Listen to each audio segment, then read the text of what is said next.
So, who the fuck is that?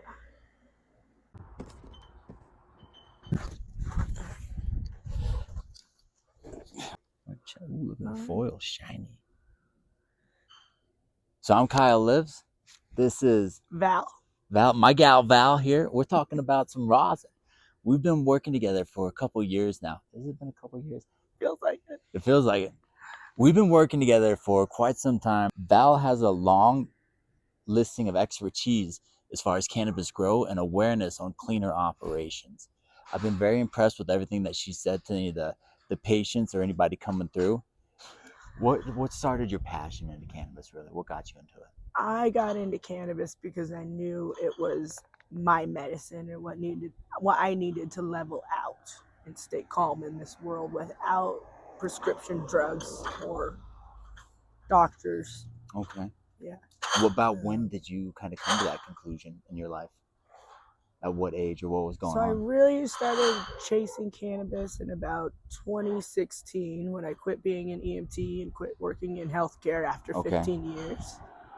A lot of trauma working as an EMT. See a lot So of trauma. sleep wise, See a lot of trauma. that can be a big issue. Sleep, food, being hungry, you know, emotions, hormones, everything's kind of wrapped up into not that working lifestyle. on a regular schedule. Yeah, true. You know, just like you would think somebody in service or in the military kind of going through some sort of PTSD. It's very similar PTSDs in both fields. Yeah. Initially, did you start out smoking it or eating it, or what was your story?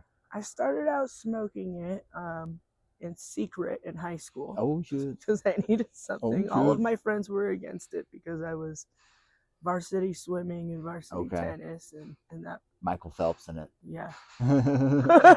Putting it down. That was frowned upon at the time, you know, and we were still criminals at that point. Onto a similar thing, when I first got out of the Marine Corps and I was back home, I never really had an appetite, never slept real well.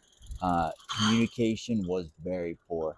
You know, it was either strict and regimented or goofy and way outside, you know, to where no one could really relate on that one. So cannabis kind of brought me to a more homeostasis mindset, you know, and being able to interact with people and sleep wise and also appetite. And you spent some time in the grow operations? I did. So when I left Arizona in 2016, my mission was to just kind of chase cannabis around the country and live on my own accord. So I did a lot of plant work, trimming, helping out with different grows. Okay. Had a couple of fair size operations up in Northern California. We did pretty good. And then some of the guys I was working up there were making rosin. Okay. So I was introduced to that, and at first I thought it was kind of the keg stand of the weed world and too much.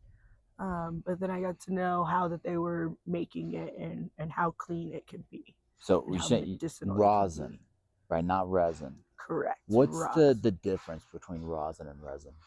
So when you're getting these concentrates, they're extracted in several different ways. Butane is a substrate that's used very often.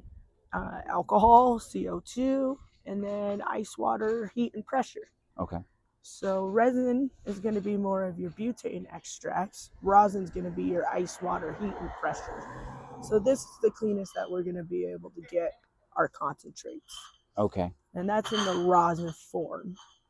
And that's made by taking, basically you put a bunch of weed into a bag with ice water and you're going to wash it. And then it's going through this tiered mesh bag system. Is this like ice water hash? Correct. Okay.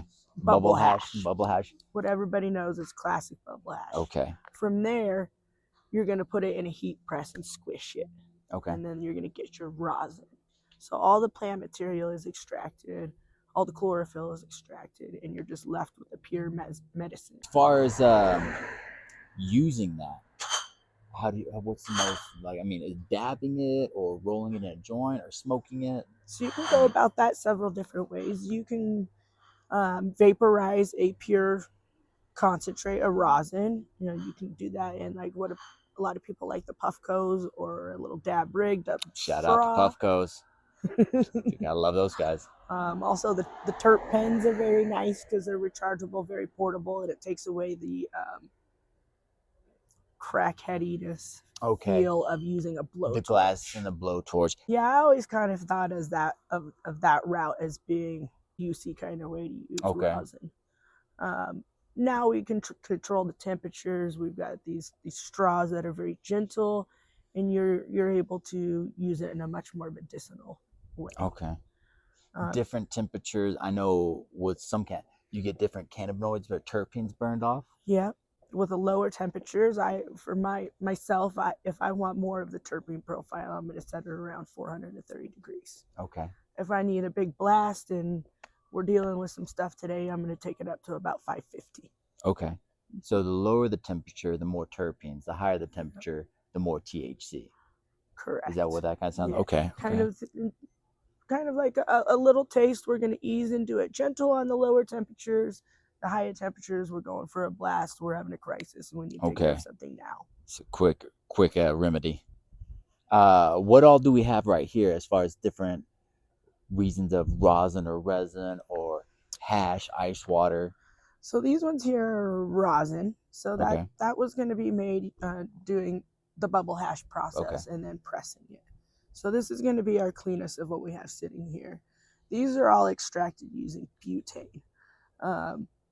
Now, there's argument with how clean that can be because if you could check the lab reports and see the numbers. Mm-hmm. However, those machines can only quantify down to a certain limit. So I'm not convinced that you're ever actually going to get all of the butane out. Okay. What about the CO2 methods? Is that still used out there, or is it? I believe it is. I need to research more about that. But if we were going to go with any sort of solvent, that would be my choice. The cleaner of the solvents is the CO2. So from the concentrates, we can go into making all kinds of different medicines. You can make topicals. We can make edibles from here. Okay.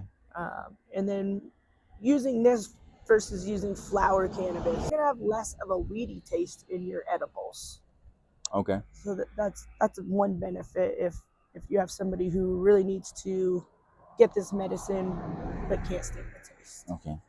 And they're not smoking or vaporizing isn't an option for them. Okay. Have you ever heard of something as carbon vapor? No. It's pretty much a fancy word for steam. Okay. Steam extraction.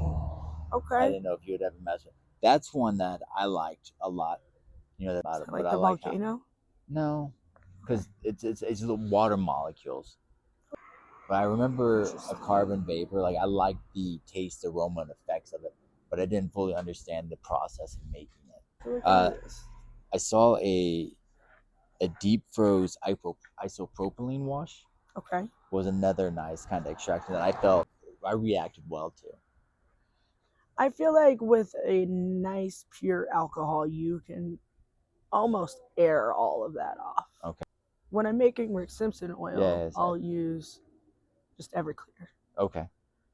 And then I put it through the still so you can recapture the alcohol. Okay. What I had heard are kind of my methodology for why it was a deep frozen isopropylene alcohol was a temperature control to not burn off certain cannabinoids or terpenes.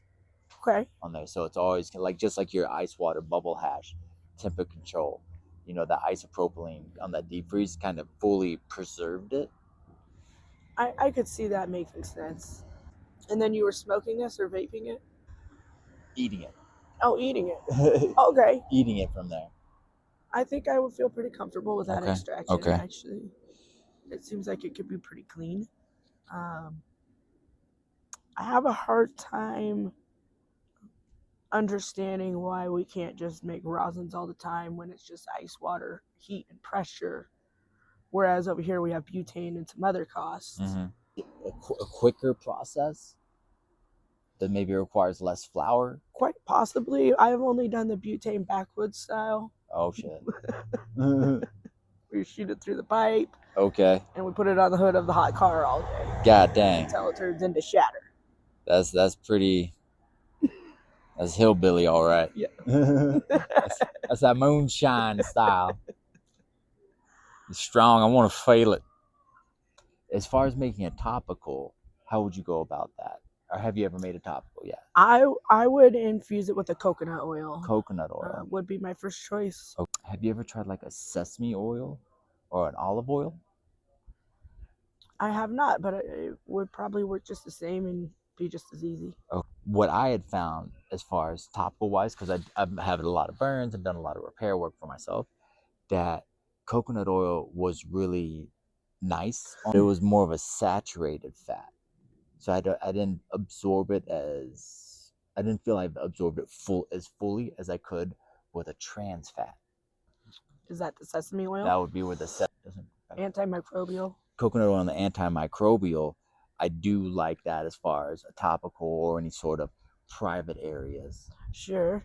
You know, as far versus using a sesame oil or an olive oil. I don't know how the body would respond to that, but I think the coconut oil would be a better for lube, or if you're going to use it internally. Yeah. If you wanted to put it in a capsule. Okay. Suppository style? Suppository, okay. Or I used to use it for menstrual cancer. The patients that I've seen with ovarian cancer would come in and utilize capsules of Rick Simpson oils kind of in a similar way. Okay, yeah. You know, and then go with a 6-week regimen. I could see that being very, very effective. Yeah. Talk to these people that were using it internally that way. How were the psychoactive effects for them? Was it overwhelming? They were too stoned still? They still had to work up to a certain dosage? Anally, it lit them up. Okay. Vaginally, I don't think it got them lit. Okay, because when I used it vaginally, it was, I think, 10 to 50 milligrams, something like that. Okay. And I didn't feel anything. No sort of head change or anything? Helped my cramps. I would think it would. I would think it would. But I hadn't experienced anybody feminine-wise on the psychoactive effect when utilizing it vaginally. But anally or suppository-wise, no, you're absorbing it. Yeah, quick. Yeah, that's very good. Patients with colon cancer have used that to find quite a bit of relief. What's that? Where you get a little fucking dingleberry hanging out? Hemorrhoids. Oh, they've smeared it on that. Hemorrhoid. It's helpful with patients with hemorrhoids too. Okay. In capsules, or you're just telling them straight? It's fine. Oil. Yep, right up there. Yeah, a little 2-knuckler. Direct. Maybe a 3-knuckler. I don't know. Can you have 3 knuckles, or is it just 2 knuckles? Two should do it. 2 should do it. But you choose how in depth you want to go. Right. With your experiments. But my gal Val, I think this has been a great treat. I really admire your expertise and your passion, on the sales floor and with the other bud tenders. So if you're ever looking for any expertise or anything, my gal Val here at Curaleaf in Sedona, she's got what you need. And as always, Kyle lives here. We want to sign out and go enjoy this beautiful Sedona sunset. Thank you again. We'll see you next time. Thanks, guys. Where am I? Put the weed in your pocket so we don't fuck up that part.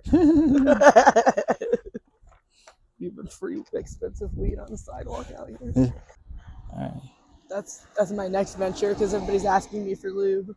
Don't mind this Air Force douchebag.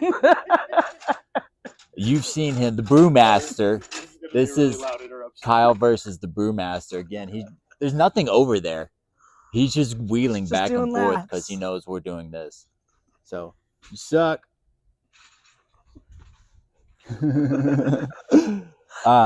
What all can you do with the hash or the rosin? So, what if I get that? I mean, we are already going. I think we're going. Let me double check just to make sure. Sound happening here and everything. It looks like it. You got green dots? I got green dots. Hello. Shake the bottles more. I can't believe you guys aren't doing this with the parking lot, dude. I like him. Yeah, I know. That would be hilarious. Who's the parking lot? It's his brother. But ultimately, solventless or solvent-free? Do you know the definition between the two? I shouldn't ask you that right now. We should have. We'll cut that out. No. You let me do some more research. Solventless is